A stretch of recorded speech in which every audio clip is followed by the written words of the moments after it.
Hello, my name is Jason Hevel once again. My next guest at this time is Mark Bray. How you doing?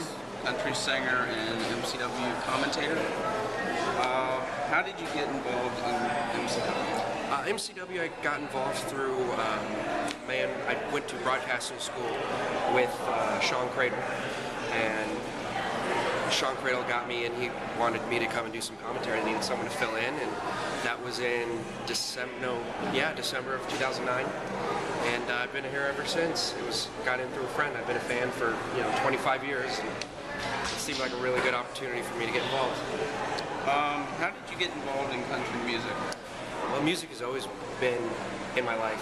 It's always been something that I was raised on. Willie Nelson, John Denver, and all different kinds of music's always been in my home. And growing up in South Florida, people wouldn't really think it, but there's a really big rodeo down there. So there's a lot of country folk down there, and it just I've just always loved it. I've always loved it. I love singing it. It's real.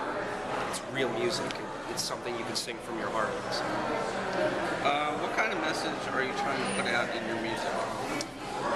Well, see, anytime you do something musically, it's got to be something that a listener can relate to. It's got to be something that the folks can believe that you live it. And the message that I live is, having a good time, living life. Never forgetting. There's a lot of Christian messages in my song, about just being faithful and just being a good person.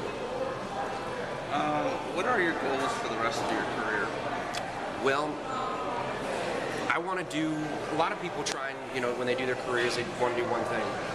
I want, when I'm said and done, that I've done everything that I wanted to do, whether it's in the wrestling business, whether it's in the music business, or anything else for that matter. Just broadcasting in general. My goals are to be able to look back and say that I accomplished everything that I set out to do. Who were some of your role models growing up? Well, my parents, obviously, my mom and dad are the number one role models in my life. Throughout the years, people come in and out of your life that you take something from. Off the top of my head, an employer of mine was a guy by the name of Billy Beck. He's a personal trainer and fitness guru down in Florida. He's also The Rock's personal trainer. And, he taught me the importance of hard work, the importance of dedication, the importance of getting, just doing what you say you're going to do.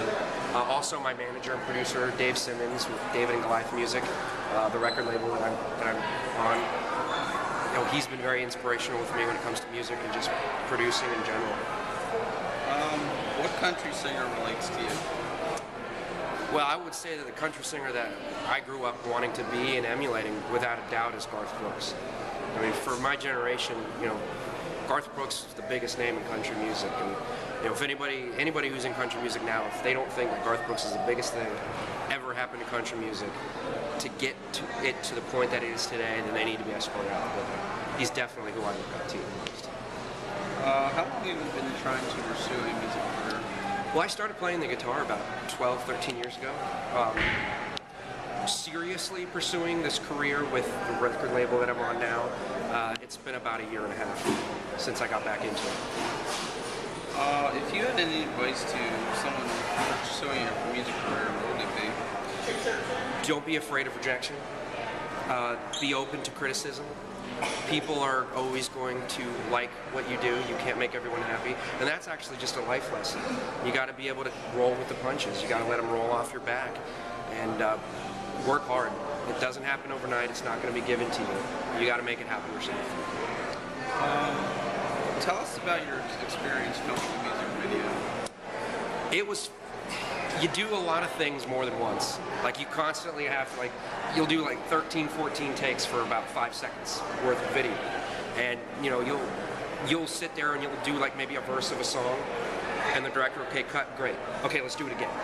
So you end up doing it what was wrong with the last one? But then you end up having to do it because when they're videotaping and when they're actually filming, they might not catch the lighting was wrong here, and they need 4 or 5 different options that they can pull from. So it's a lot of hard work. It's a lot of takes, but man, it's fun. It's so much fun. To see the finished product is awesome. Who's your favorite country star, past and present? Well, like I said, Garth Brooks, I mean, to me is my favorite, but I mean the list is huge. You know, people like George Strait, Alan Jackson, going back to like Johnny Cash, the singer-songwriters like John Denver. I covered Rocky Mountain High on my record, which is available now on cdbaby.com, iTunes, and Rhapsody. You can get it. Tell me what you like about it. But yeah, we covered John Denver. He's definitely one of them. But like I said before, Garth Brooks is it. How long have you been commentating for MCW? Well, I started in 2009, so at the very end of 2009. So it's been just a year and a half, 2 years.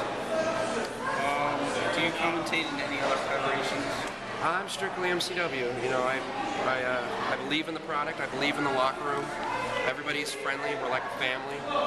And I love watching the guys that started, you know, at the school when I first started, and now are out and they're playing the green, you know, they're doing the green room shows, and it's like a family. It's watching it grow, and I don't think I'd want to be anywhere else. Name some of your favorite country songs, and how did they influence your music? Oh wow, gosh, there's so many. I mean, any number of George Strait songs, like you know, Oceanfront Property, All My Exes Live in Texas. Alan Jackson's got great songs.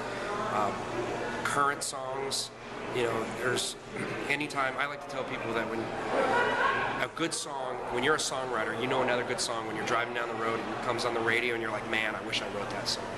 And there's a song out by a female artist named Sunny Sweeney called From a Table Away. It's a great song, and it's one of those songs. It's like, man, I wish I wrote it. I mean, the list is on and on. We could talk forever about it. In your opinion, do you prefer the older country music or the current? That's tough. They both have. Music is like is alive. It's always evolving. It's always changing. It's always, you know, what's old is new. What's new is, you know, it always flip flops. I mean, I would say that I have an affinity to the stuff that I grew up with just because that's what got me into country music. But if I had to choose, because I do like what's out there now, I would say from like, you know, 1989 to like, or like 1986 to like 2005 is where, that's my bread and butter. That's the country music that I love. Are you talented with any other musical instruments other than the guitar? Just the guitar. I mean, I have a harmonica that I play around with. Like, I can get on a piano and, you know, fake that I know what I'm doing. But the guitar is where I'm most comfortable playing. Who would you want to tour with if you had the chance? I tour with anybody that would want me to tour them right now. I would love to tour with, like, you know, Tim McGraw. I would love to tour with, gosh, I mean, there's so many guys out there, so many different acts, you know, Big and Rich, you know, Jason Aldean. I would love to tour with Jason Aldean. That's my answer, definitely. Name some of your favorite songs that you have written. My favorite songs that I have written, I would say the one that's on my record right now is a song called Sunday. And I wrote that song when I was working the back drive-thru window of the Burger King down in Florida. It was my first job. And it's my story. It's my favorite song on the record. There's also another song called Then I Wake Up on the record that I wrote, which is the very first song I ever wrote. And that's got you'll always have like an affinity for that first song. So I would say those are two, but I mean, there's tons of others.